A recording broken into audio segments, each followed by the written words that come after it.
Muy bien. Entonces, una de las primeras cosas, cuando nosotros evaluamos la piel, básicamente tenemos que descubrir al paciente, ¿no? Lógicamente manteniendo la privacidad del caso y pidiendo los permisos necesarios eh, para evaluar pues, las características de la piel, ¿no? Entonces, dentro de las características de la piel, nosotros tenemos que evaluar, en primer lugar, la temperatura. Entonces, la temperatura de la piel puede ser, ¿no? Normalmente la piel debe ser tibia. Sin embargo, puede haber circunstancias en las cuales puede disminuir la temperatura de la piel. Y en ese caso, es importante diferenciar si la disminución de la temperatura es desde un punto de vista general o es solamente en zonas localizadas. Recuerden que, digamos, cuando nosotros tenemos una disminución generalizada, lógicamente, y la corroboramos, digamos, poniendo un termómetro y viendo que eso tiene una temperatura, vamos a poner menos de 36 grados, hablamos de hipotermia y esto se puede ver en casos de hipotiroidismo o en pacientes eh, con insuficiencia suprarrenal, que están en crisis, pero la causa más común, digamos, de una hipotermia importante en un paciente que no, en el cual no, no hay otra alteración evidente, debemos sospechar un hipotiroidismo descompensado. Esto es una de las cosas que se llaman el coma misedematoso, ¿no? Y lógicamente, sí, si el paciente pues ha estado expuesto a un frío intenso en la noche, pacientes que duermen en la calle, etcétera, estos pacientes también pueden entrar en hipotermia. Y finalmente, la otra causa importante de hipotermia son estados sépticos. O sea, los pacientes que tienen infecciones muy graves pueden hacer fiebre por un lado, pero también pueden hacer hipotermia. Entonces, todo eso lo vamos a ver como, digamos, una temperatura de la piel generalizada disminuida. Lógicamente, en los pacientes que tengan, digamos, también fiebre, hiperpirexia, vamos a encontrar aumento de la temperatura de la piel, ¿no? Y con respecto a la parte de cambios localizados, también podemos encontrar alteraciones localizadas. Por ejemplo, en el paciente que tiene hipotensión o que tiene hipoperfusión tisular, podemos encontrar que el cuerpo puede estar caliente, o la piel del cuerpo puede estar tibia, y sin embargo las partes distales, sobre todo pulpejos de dedos, pueden encontrarse frías, ¿no? Muy bien, entonces esta primera parte es con respecto a la temperatura. Lo otro, lógicamente, ya viene la parte de la humedad de la piel, es decir, si la piel es seca o es una piel húmeda, lo habitual. Y luego dos conceptos relacionados, o tres conceptos, que es la textura, la elasticidad y el turgor, ¿no? La textura tiene que ver con que la piel, digamos, sea suave o sea áspera, ¿no? La piel áspera la vemos en pacientes con hipotiroidismo, con enfermedades hepáticas, con enfermedades renales, ¿no? Y lo que tiene que ver con elasticidad y turgor. Elasticidad tiene que ver con cuán fácilmente cede la piel a nuestra, digamos, al momento que nosotros hacemos un suave pellizco, ¿no? Y el turgor tiene que ver con qué velocidad regresa, ¿no? Entonces, nosotros generalmente, cuando describimos una piel, vamos a suponer una piel normal, entonces ponemos piel tibia, húmeda,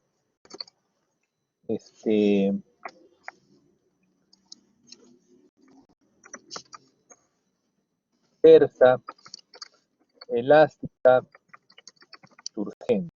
Entonces, esto es, digamos, acá faltan los acentos, pero digamos, esto es lo que inicialmente tenemos que tener como aproximación, ¿no? Entonces, para eso generalmente nosotros lo que hacemos es tocar con el dorso de nuestras manos sucesivamente la piel del paciente, ¿no? Entonces, esta es una primera parte de la aproximación de la piel. La siguiente parte que tenemos que evaluar es los cambios en la coloración. Entonces, generalmente nosotros tenemos, digamos, las tres principales las tres principales alteraciones en la coloración pueden ser la palidez, la ictericia y la cianosis. Y si no encontramos ninguna de estas tres, entonces nosotros tenemos que poner no palidez, no ictericia, no cianosis, ¿no? Y ahí es importante un poco diferenciar cada una de estas,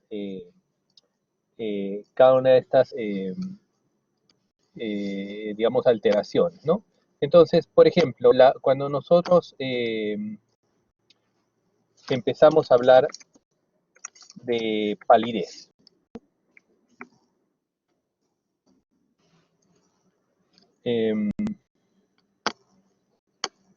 palidez generalmente, ¿a qué nos orienta? A ver, Melanie, ¿a qué nos orienta la palidez? Buenos días, doctor. Eh, ¿Podría Bueno, indicarme que tal vez el paciente presente una anemia? No sé, muy bien. En general, o sea, la palidez ocurre por anemia, aunque también podría verse por hipoperfusión tisular, es decir, pacientes que tienen hipotensión hacen palidez por disminución de de la llegada de la sangre a los lechos vasculares. ¿Y dónde vemos la palidez? Lógicamente en la parte de piel, pero también es importante evaluarla a nivel de lo que es las mucosas, sobre todo en la boca y particularmente en la conjuntiva, ¿no? Entonces, cuando ustedes, acá voy a prender nuevamente mi video un ratito, ya.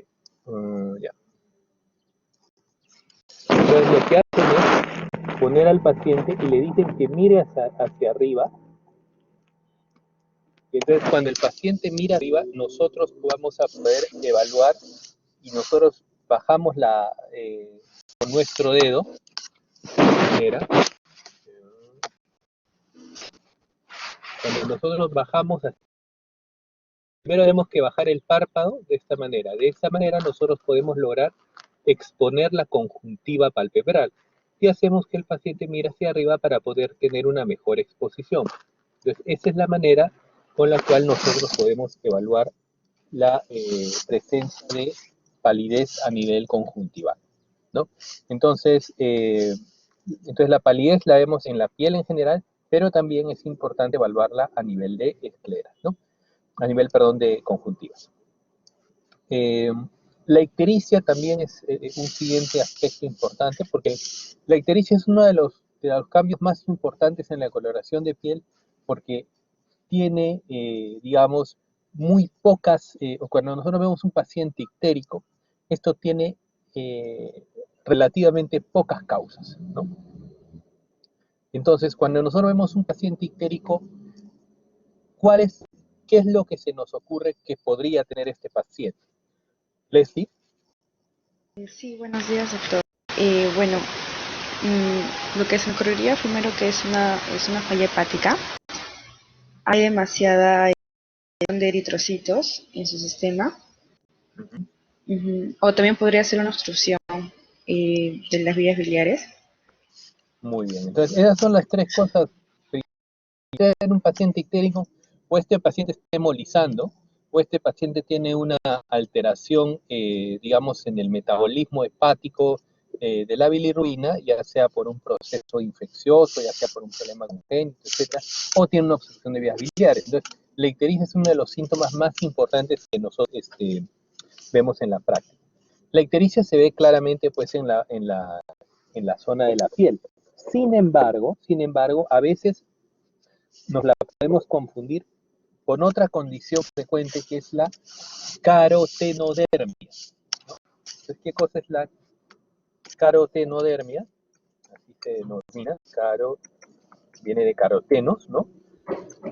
Eh, la carotenodermia es la coloración amarillenta de la piel, es una coloración más bien amarillento anaranjada de la piel que surge por digamos, el comer bastante caroteno que está en, en la papaya, en la mandarina, en el sayo, ¿no? En general en la zanahoria, en aquellas frutas y verduras de color amarillo anaranjado, ¿no? Entonces, ¿cómo? Y es algo común, o no es relativamente común que vengan a la consulta a veces y nos dicen, bueno, doctor, estoy con la piel amarilla, ¿qué hago? ¿Qué enfermedad tener? Entonces, muchas veces tenemos que tranquilizar a las personas diciendo, no, esto no es un cuadro de ictericia, no es un problema, es simplemente que ha estado usted ingiriendo mucha. Entonces le hacen lógicamente la pregunta, ¿usted ingiere mucha papaya, mandarina, verduras, frutas amarillas? Y resulta que solamente una carotenodermia. ¿Y cómo se les ocurre, a Kemi, cómo se te ocurriría, por ejemplo, cómo podrías diferenciar la ictericia de la carotenodermia? Mm, por las escleras y la mucosa, que esto es más en pacientes ictéricos. Así es, o sea, la ictericia, la carotenodermia solamente se acumula en piel y uno de los aspectos es que se acumula en palmas de las manos y las plantas de los pies. Entonces le piden al paciente que les enseñe las palmas de las manos. Ustedes van a ver que ahí es donde pueden ver una mayor acumulación de este pigmento. Pero característicamente solamente es ahí y no es en las mucosas. Entonces, ustedes pueden evaluar tanto la mucosa palpebral, como hemos visto hace un momento. Le decimos al paciente también que saque la lengua y la levante, y entonces nosotros vemos en el frenillo lingual, es decir, nosotros le decimos al paciente, señor, saque la lengua y levante la. Entonces, el frenillo lingual también se colorea de amarillo en la ictericia. Y finalmente, otra zona importante donde lo podemos ver es en el paladar. Entonces, ustedes van a encontrar la carotenodermia no afecta el paladar, en cambio la ictericia sí, ustedes van a ver el paladar ictérico, ¿no? Muy bien, entonces, eso es con respecto a la parte de ictericia. Y finalmente tenemos que evaluar la parte de cianosis.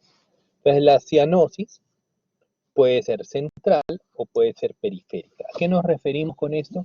La cianosis, digamos, se origina en patología cardíaca o pulmonar y la vamos a encontrar como un cuadro de cianosis que va a afectar predominantemente a la zona de las mucosas, donde vamos a encontrar generalmente en la mucosa labial, en la mucosa lingual, vamos a encontrar que el paciente está cianótico, mientras que la cianosis periférica respeta, digamos, la parte de la boca y más bien se localiza a nivel de los pulpejos de los dedos, de las uñas. Entonces, en la cianosis central nosotros debemos sospechar en una lesión, digamos, en un problema cardiopulmonar, mientras que en la cianosis periférica tenemos que identificar si esto se debe o a hipoperfusión tisular, por ejemplo, en estados de shock, o de repente simplemente a vasoconstricción. Y a veces hay personas que tienen fenómenos de vasoconstricción muy importantes, como por ejemplo en lo que es el fenómeno de Raynaud, ¿no? En el fenómeno de Raynaud lo que ocurre es una vasoconstricción muy intensa que hace que la piel se torne sucesivamente pálida, cianótica y luego eritematosa, ¿no? Y eso se ve en algunas enfermedades del tejido conectivo, aunque a veces puede verse como un evento normal en algunas personas, ¿no? Muy bien, entonces con eso vemos la parte de palidez, ictericia, cianosis. Entonces, la tercera, digamos, eh, parte digamos, del examen de la piel evalúa la búsqueda de lesiones primarias y lesiones secundarias. Entonces, ¿qué cosa es una lesión primaria y qué cosa es una lesión secundaria? A ver, María Fernanda.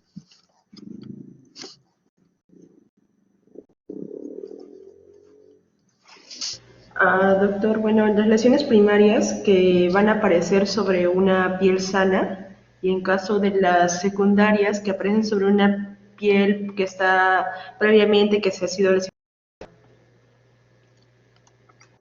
Muy bien. Entonces, las lesiones primarias, ¿no? Y ahí es importante, aparecen como efecto primario, como efecto inicial, digamos, eh, de la enfermedad que uno tiene, ¿no? Entonces, mientras que las lesiones secundarias representan generalmente la evolución en el tiempo de lesiones primarias y su aporte en el diagnóstico diferencial no es muy importante, ¿no? Entonces, ¿qué lesiones primarias, María Fernanda, conoces? Las lesiones primarias, no sé, en caso por lo menos que una ampolla. Puede ser una ampolla, por ejemplo, ¿no? Sí. ¿Qué otra más? Disculpe, ¿la psoriasis se puede considerar como una lesión primaria? La psoriasis es una enfermedad, pero la lesión primaria de la psoriasis se denomina, eh, a ver, vamos a ver, es una lesión que es una lesión elevada, ¿no? Generalmente de más allá de 2 centímetros, eh, eh, que se denomina placa. O sea, la psoriasis generalmente es una lesión en placas eritematosas degenerativas, es decir, es una lesión generalmente que tiene una base de eritema que se extiende más allá de 2 centímetros y que está cubierta con una especie de descamación platinada. Entonces, generalmente la lesión en la enfermedad que se llama psoriasis, la lesión primaria son placas eritemato-descamativas. Bueno, entonces, las lesiones primarias pues involucran la mácula, la pápula, el nódulo, tumores, vesículas, ampollas, etcétera, ¿no? Entonces, generalmente, máculas y pápulas son largamente las lesiones más importantes o más frecuentes que vamos a encontrar, ¿no? Entonces, generalmente hablamos de mácula cuando son lesiones no elevadas, son cambios en la coloración que son no elevados, mientras que, más que cuando esta lesión, digamos, aparece ya elevada, se denomina pápula, ¿no?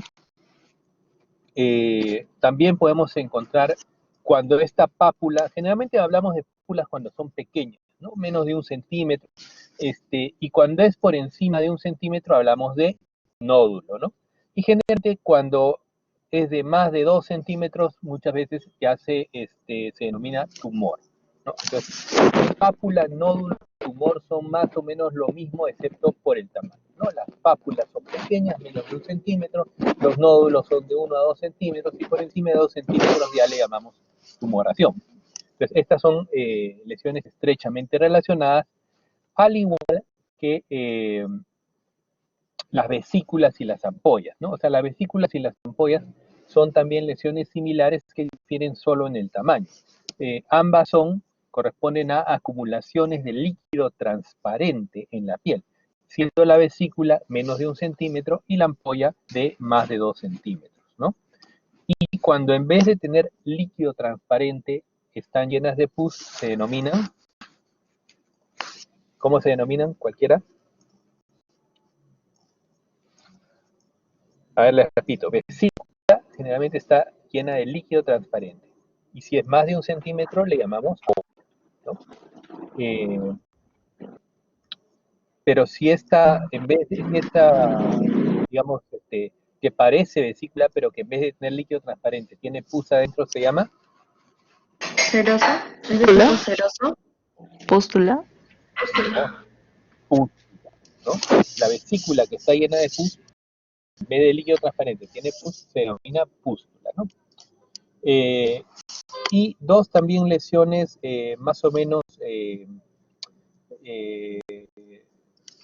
relacionadas son lo que ya conversábamos, que es la placa, ¿no? Que es una lesión, digamos, más extensa, elevada, generalmente eritematosa, y una lesión también estrechamente relacionada es el abón. El abón es una lesión eritematosa, generalmente también, digamos, elevada, pero que tiende también a la desaparición más o menos rápida y se ve típicamente en el contexto de reacciones alérgicas. El Avon es lo que nosotros conocemos comúnmente en el habla coloquial como roncha. Entonces, ustedes ya no van a decir, de ahora en adelante, ya no decir, doctor, esta persona tiene, el paciente tiene una roncha. No, tiene que decir, tiene una lesión de tipo Avon. Avon, H-A, como jabón, pero con H. Muy bien. Entonces, estas son las principales lesiones primarias. Y bueno, también ya, digamos, dentro de lo que son las lesiones primarias, me olvidaba de mencionarles, tenemos las lesiones que tienen que ver con patología hemorrágica, ¿no? Que básicamente incluyen a las petequias, a las equimosis, ¿no? Y también acá en este caso encontramos a lesiones vasculares como las telangiectasias. Entonces, la petequia, las petequias son puntos rojos que se ven en pacientes con problemas de disfunción plaquetaria, típicamente en la púrpura trombocitopénica, por ejemplo, ¿no? Mientras que las equimosis son lo que nosotros, ¿cómo conocemos a las equimosis en el habla coloquial? Como moretones. Hematomas. Moretones, exactamente. La equimosis es un moretón, ¿no? Y finalmente lo otro que podemos encontrar son telangiectasias, ¿no? Las telangiectasias son lesiones frecuentes, por ejemplo, en las personas que tienen varices, ¿no? Las telangiectasias son lesiones que corresponden a dilataciones de los vasos capilares, ¿no? Y aparecen como lo que se denomina arañas vasculares. Y estas son lesiones que tienen esta morfología como si fueran arañas y que cuando ustedes las presionan palidecen, ¿no? Eso es típico de las lesiones telangiectásicas, ¿no? Mientras que, bueno, las lesiones secundarias ya tiene que ver con, digamos, la evolución natural y no, como ven usted, y como van a ver, no nos permite mucho hacer diagnóstico diferencial. Por ejemplo, típicamente las lesiones incluyen costras, úlceras, erosiones, cicatrices, atrofia, y como ustedes pueden ver, cuando nosotros vemos una costra puede ser la evolución de una pápula, de una mácula, de una vesícula, de una pústula, cualquiera de ellas finalmente puede convertirse en una costra. Entonces, el diagnóstico, digamos, representan evolución de las lesiones primarias y no nos permiten hacer un diagnóstico diferencial. Si bien es cierto, es importante describirlas en el examen físico, no son lesiones que, digamos, nos permitan realmente llegar a un diagnóstico. Las lesiones primarias son aquellas que sí efectivamente nos permiten establecer un diagnóstico, ¿no? Entonces hemos visto lo que es, digamos, las características generales de la piel, la presencia de cambios en la coloración como palidez, ictericia y cianosis. Hemos visto la presencia de lesiones primarias o secundarias y siempre el otro tema que es importante es la identificación cuando encontramos un lunar, ¿no? Un lunar que, bueno, digamos, es lo que se denomina nevus, ¿no? O sea, cuando nosotros ya no decimos lunar, sino en términos, cuando describimos la historia del paciente, decimos nevus en el singular y en el plural es nevi. Y nosotros, ustedes ya un poco han repasado, que siempre que encontramos un lunar tenemos que describir el ABCDE, ¿no? ¿A qué nos referimos con el ABCDE de los lunares? Empezamos con, si es ABCDE, a ver, con Akemi.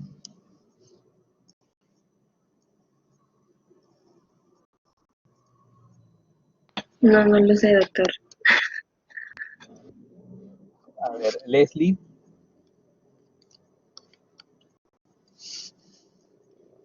¿Han escuchado del ABCDE de los lunares? No, Sí, No, doctor, doctor. A, B, C, D sería A de asimetría, si presenta lunar, también observar los bordes si pueden ser irregulares o no. También el color, si puede presentar una coloración lisa. También sobre el diámetro, si puede ser, digamos, de un tamaño considerable. Y finalmente la evolución, si es que ha ido cambiando el lunar o no. Ujú. Muy bien. Efectivamente, si ese ABCD es importante al momento de evaluar siempre un lunar, ¿no? Y como muy bien ha mencionado Melanie, tenemos estas cuatro características: la A de asimetría, o si es obviamente una lesión asimétrica va a tender más hacia la malignidad. Los bordes, si los bordes son, digamos, si los bordes son eh, irregulares, nos orienta hacia una lesión maligna. El color también, recuerden que marrón es lo habitual en los lunares, pero si encontramos una lesión negra o violácea, negra o azulada, sobre todo, nos tiene que orientar digamos, hacia que podría ser una patología maligna. Este, y el D del diámetro, generalmente, eso es un poco cuestionable, pero en general, por encima de 6 milímetros, algunos hablan por encima de 1 centímetro, depende un poco de las características de la lesión. Eh, digamos, tendríamos que hacer una biopsia, tener una vigilancia más cercana, y lógicamente un aspecto muy importante es la evolución, ¿no? O sea, un lunar de crecimiento rápido, anormal, también nos debe llamar la atención. Entonces es lo que se conoce como el ABCD de los lunares. Eh, digamos, con eso, digamos, terminamos un poco la parte de piel, y luego de eso vamos a ver la parte de lo que son anexos, que involucra básicamente el sistema piloso y las uñas, ¿no?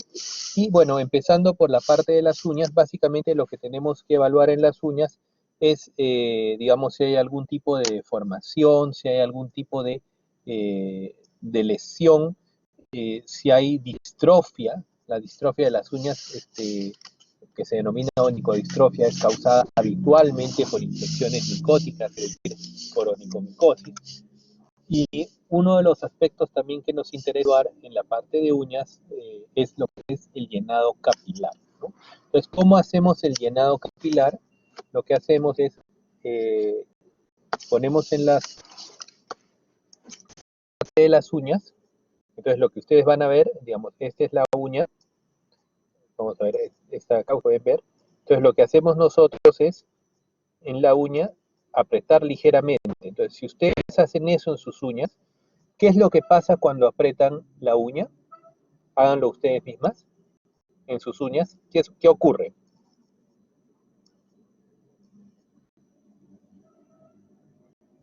A ver, María Fernanda, ¿lo haces en tus uñas? ¿Qué ocurre? En la parte más distal se pone más blanco y sin embargo en la parte más cercana se pone rosadito. Ahora, cuando se ha puesto pálida la uña, ¿no es cierto? Sí, Cuando tú la sueltas, ahora lo voy a soltar, ¿qué pasa? retorna a su color normal. Retorna a su color normal. Entonces, ese retorno al color normal debe ser menor a 2 segundos. Entonces, eso es lo que se llama llenado capilar. Entonces, el llenado capilar debe ser normalmente menos de 2 segundos. Entonces, resumiendo, en la parte de las uñas tenemos que ver la forma, tenemos que ver la textura, tenemos que ver si hay onicodistrofia o no, tenemos que evaluar el llenado capilar, ¿no? Y también en las uñas podemos evaluar la presencia de hipocratismo digital, que lo podemos evaluar inicialmente con lo que es el ángulo hiponiquial, ¿no? Entonces, si ustedes ven, acá por ejemplo, nuevamente mi dedo, ustedes ven que cuando ustedes lo ven de perfil, tienen un ángulo entre la piel y la uña. Este ángulo entre la piel y la uña normalmente es de menos de 180 grados. Sin embargo, cuando una persona tiene hipoxia crónica, la uña adquiere una forma curva, ¿no? Y esa forma curva de las uñas es parte de lo que se llama hipocratismo digital. Y esto se ve en patología generalmente asociada a hipoxia crónica, y esto se ve en problemas cardíacos y en problemas pulmonares, ¿no? Pacientes con patología cardiopulmonar crónica y ocasionalmente en algunas patologías inflamatorias crónicas como en la cirrosis, ¿no? Pero casi siempre que vemos hipocratismo digital es por patología pulmonar o cardíaca crónica, ¿no? Muy bien, y bueno, dentro de lo que es el cabello y del sistema piloso en general, tenemos que ver la distribución del vello corporal, si es androide, si es ginecoide. Cuando hay una distribución androide en la mujer, generalmente hablamos de un exceso de pilosidad en la zona de la barba, en la zona del pecho. Entonces ahí eso lo denominamos hirsutismo, ¿no? Entonces con eso podemos, digamos, terminar la parte de lo que es la parte de piel y anexos. Eh, Al término, una vez que en un momento más, cuando terminamos de conversar, ahí les he puesto nuevamente el link de la parte de piel para que puedan ver todo lo que hemos conversado. Y la siguiente parte que vamos a evaluar es lo que es el tejido celular subcutáneo, ¿no? Entonces, en el tejido celular subcutáneo tenemos que ver básicamente dos cosas, ¿no? O hasta tres, digamos. Uno es la distribución del tejido celular subcutáneo. Dos es la presencia de edemas. Y tres es la presencia de cambios inflamatorios, digamos, que se pueden observar en procesos infecciosos o inflamatorios del tejido subcutáneo, como la celulitis o la paniculitis, ¿no? Entonces, una de las primeras cosas que vamos a evaluar es la distribución, ¿no? Entonces, la distribución y la simetría, ¿no? Entonces, generalmente en el tejido celular subcutáneo tiene una distribución simétrica, ¿no? Pero puede haber alteraciones de eso. Por ejemplo, cuando nosotros tenemos una distribución en la cual básicamente el tejido celular subcutáneo se acumula en la parte del tronco y no queda muy poco, y queda muy poco en la parte de extremidades, hablamos de qué tipo de distribución.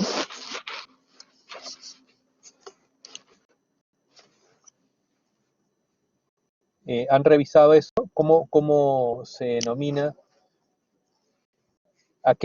¿Cómo se denomina cuando tenemos un celular subcutáneo acumulado en la parte central del cuerpo?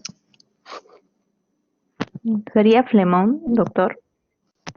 No, o sea, cuando el tejido celular subcutáneo, es decir, la grasa subcutánea se acumula en la parte central del cuerpo, eso se denomina distribución centrípeta. O sea, cuando nosotros vemos que el paciente tiene, digamos, engorda si se quiere, pero solamente en el tronco, en el cuello, y eso se ve típicamente en pacientes con síndrome de Cushing, ¿no? La distribución cushinoide de la grasa subcutánea se acumula en las zonas centrales del cuerpo, ¿no? Eso se llama tejido celular subcutáneo de distribución centrípeta. La otra cosa que tenemos que ver es asimetrías. Por ejemplo, si nosotros encontramos que el tejido celular subcutáneo se encuentra asimétricamente distribuido en el sentido en que, por ejemplo, una de las piernas está más aumentada de volumen que la otra, entonces, ¿qué debemos sospechar? Había una persona y encontramos que hay un aumento de volumen del tejido celular subcutáneo, pero solo en una de las piernas. ¿Qué deberíamos pensar?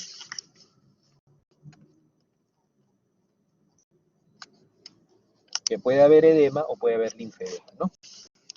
Muy bien, bueno, entonces, cuando nosotros vemos, ya yendo a la siguiente parte, que es la presencia de edema, el edema es la acción generalmente de líquido en el espacio que corresponde al tejido celular subcutáneo.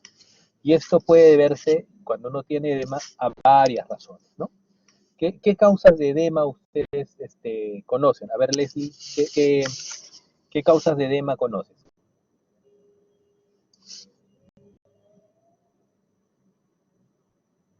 Pero, mm,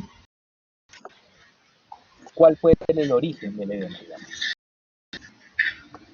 que una retención de líquido, Ya, por una falla renal. ya. Entonces, el edema, por ejemplo, puede ser origen renal, efectivamente. O sea, cuando nosotros tenemos disfunción renal, lo que va a ocurrir es que va a haber una retención de sodio y esta retención de sodio y agua va a hacer que se acumule pues en el espacio subcutáneo. ¿Qué otra condición puede asociarse a edema?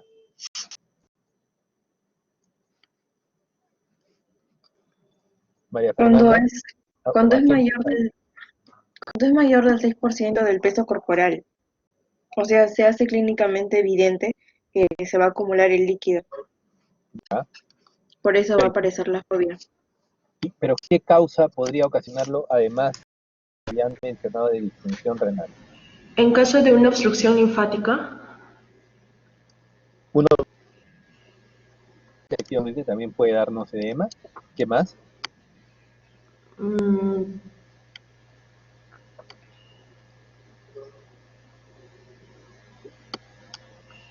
ay, no sé. Doctor, Doctor, también consumir en puede ser exceso sal.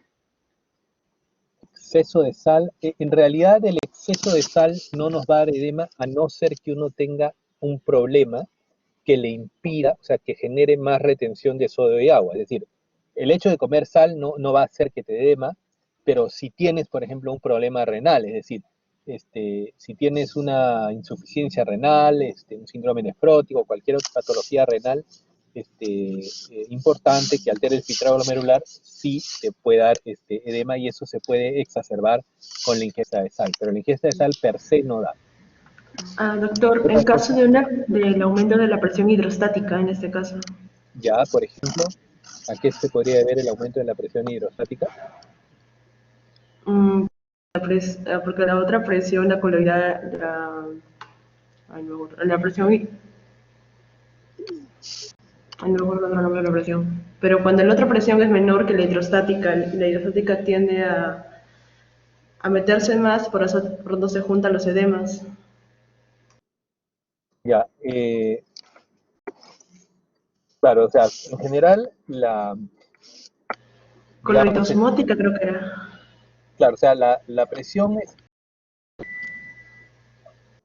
la cantidad de líquido en el espacio intersticial depende del equilibrio entre las presiones hidrostáticas y las presiones coloidosmóticas, ¿correcto? Es decir, la presión hidrostática hace que el líquido salga del capilar y se meta y llegue al intersticial y aumente el volumen. La presión coloidosmótica de las proteínas en el interior del plasma hace que ese líquido más bien tenga a retenerse. Entonces, ese equilibrio que normalmente es cero hace que no haya edemas. Pero, eh, o sea, generalmente hay un poquito más de presión hidrostática, entonces hay una salida de líquido. Sin embargo, ese pequeño exceso de líquido que va saliendo va siendo drenado por el sistema linfático. Entonces, esos son, digamos, los tres aspectos que tienen que ver con la cantidad de líquido intersticial. Uno, la presión hidrostática. Dos, la presión coloidosmótica. Y tres, el retorno linfático. Entonces, si hay un desbalance en eso, o sea, si por alguna razón aumenta mucho la presión hidrostática o baja mucho la presión coloidosmótica o no hay retorno linfático, ahí aparecen los edemas, ¿no? Entonces, ¿cuándo aumenta la presión hidrostática? Cuando, por ejemplo, el riñón no puede eliminar agua y sodio y esto se acumula y se acumula en el vascular, aumenta la presión hidrostática y la paciente o el paciente con enfermedad renal se hincha, aparece el edema. ¿En qué otra patología, digamos, hay un aumento de la presión hidrostática? Cuando hay creo, una falla en la bomba de sodio y potasio. Eh, no, no, no. Doctor, en el síndrome de Cushing también. En el síndrome de Cushing en general, o sea, no hay edema, sino lo que hay es un aumento en la cantidad de grasas subcutáneas. Bueno, el otro grupo donde pueden tener exceso de presión hidrostática es en la disfunción cardíaca, o sea, cuando el corazón no puede bombear suficiente. Recuerden que al corazón le llega toda la sangre venosa, pero si el corazón no puede bombear, se acumula la presión hidrostática, hay un aumento en la presión venosa y por lo tanto ese aumento de presión hidrostática genera edema. Y por eso ustedes van a encontrar al paciente con insuficiencia cardíaca, que una de las manifestaciones cardinales del paciente con insuficiencia cardíaca, ustedes van a ver que el paciente viene porque se hincha. O sea, el doctor, vengo porque se me hinchan las piernas, ¿no? Entonces, esta presión hidrostática que aumenta en la falla de la bomba cardíaca es un elemento importante. Entonces, el aumento de la presión hidrostática se puede dar, ya han mencionado, falla renal, también se puede dar en la falla cardíaca y finalmente en la insuficiencia venosa. Las personas que tienen insuficiencia venosa por alteración en las válvulas venosas también aumentan la presión hidrostática y puede generar edema. Pero también hay otras condiciones que nos pueden dar edemas. Por ejemplo, si nosotros tenemos un problema de disminución de las proteínas importantes en la sangre. Entonces, ¿qué cosa podría ser que no tengamos proteínas en la sangre? Recuerden ustedes, si no hay proteínas, no hay presión coloidosmótica. Si no hay presión coloidosmótica, entonces la sangre puede salir pero ya no regresa. O el líquido y puede salir pero ya no regresa. Y se hace un edema. Entonces el paciente con disminución importante de las proteínas y especialmente de la albúmina puede hacer. Entonces, ¿qué cosa puede hacer que no tengamos albúmina? O proteínas en general. Falla lo que es a nivel renal. Entonces el riñón estaría botando lo que es una proteinuria, como por ejemplo podría ser Claro. el nefrótico, síndrome nefrótico, que ambos son que botan mucha proteína. Así es, muy bien. Entonces puede ser que uno elimine muchas proteínas en orina. ¿Qué más puede ocurrir? En el caso de en niños, que es el kwashiorkor, porque no hay ingesta de proteínas. Ya, o sea, una malnutrición proteica grave también.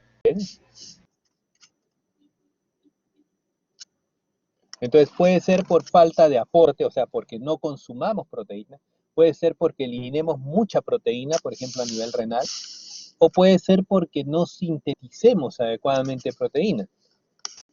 ¿Y quién sintetiza las proteínas y particularmente quién sintetiza la albúmina?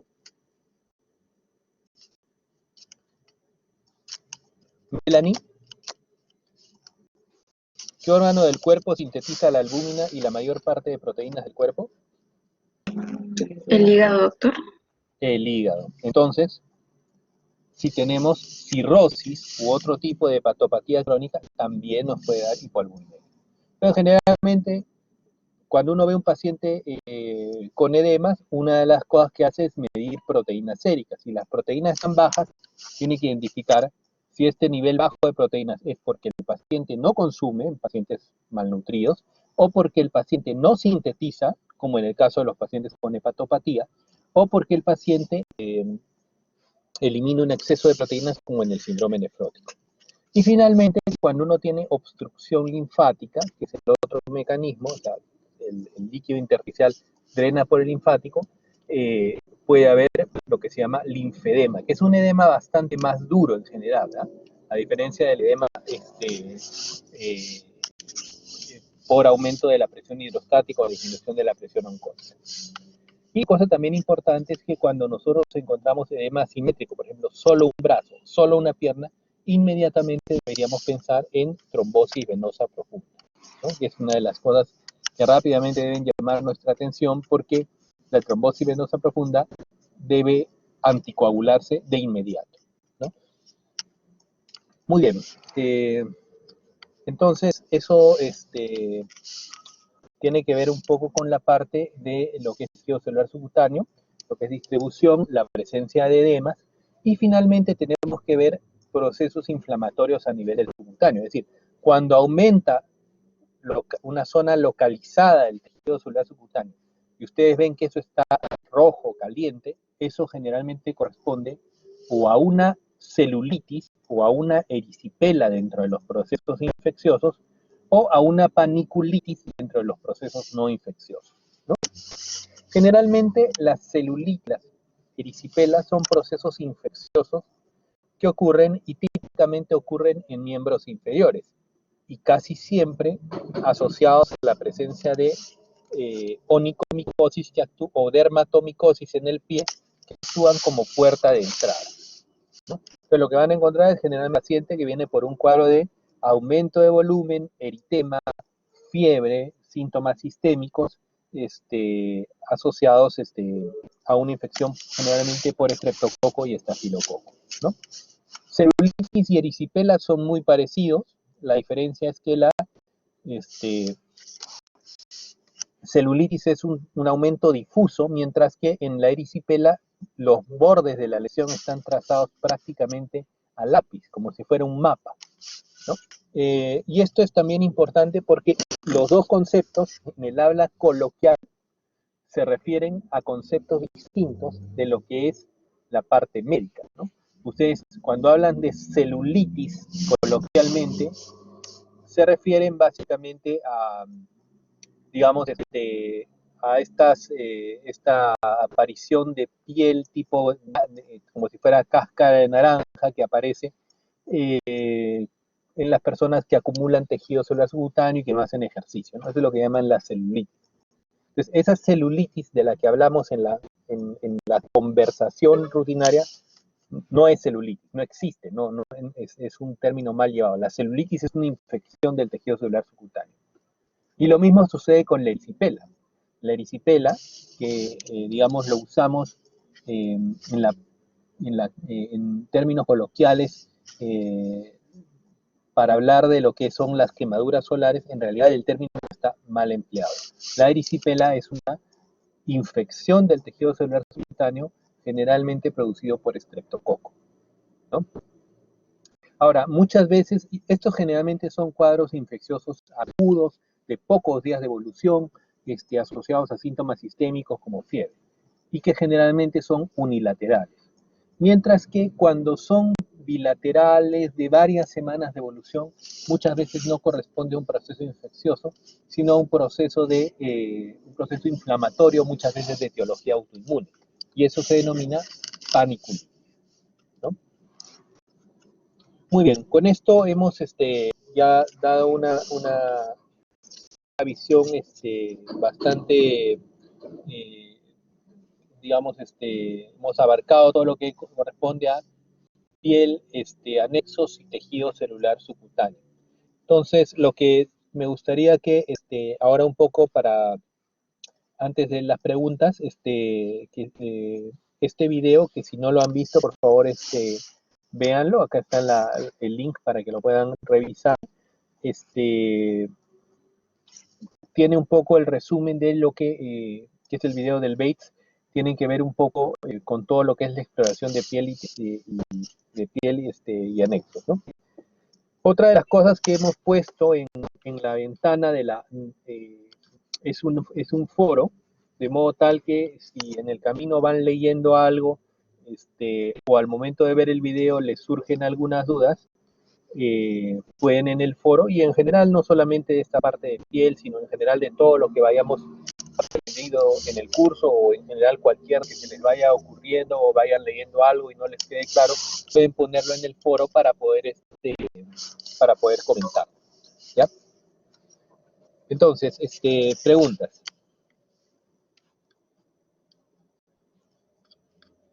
¿Alguna pregunta, algo que no haya quedado claro?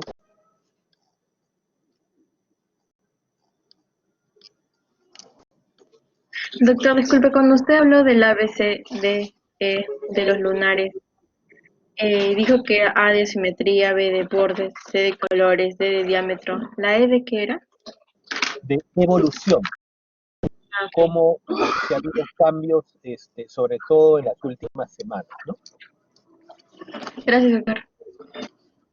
Y otra cosa que podrían revisar, que me parece que es una buena descripción, es para que puedan repasar lo que son lesiones primarias y secundarias. Acá les dejo otro link que está muy bien resumido, es una página en donde pueden evaluar todo lo que son lesiones primarias y secundarias. ¿Ya? Muy bien, entonces mañana vamos a revisar un poco lo que es la parte de exploración linfática y de sistema osteomioarticular. Entonces, tenemos ahora revisan estos videos, si tienen alguna duda lo podemos ver en el foro o mañana temprano antes de empezar la parte y bueno, continuamos revisando el tema. Listo, chicas. Sí, doctor, muchas gracias. Gracias, doctor. Gracias, Gracias, hasta doctor. mañana.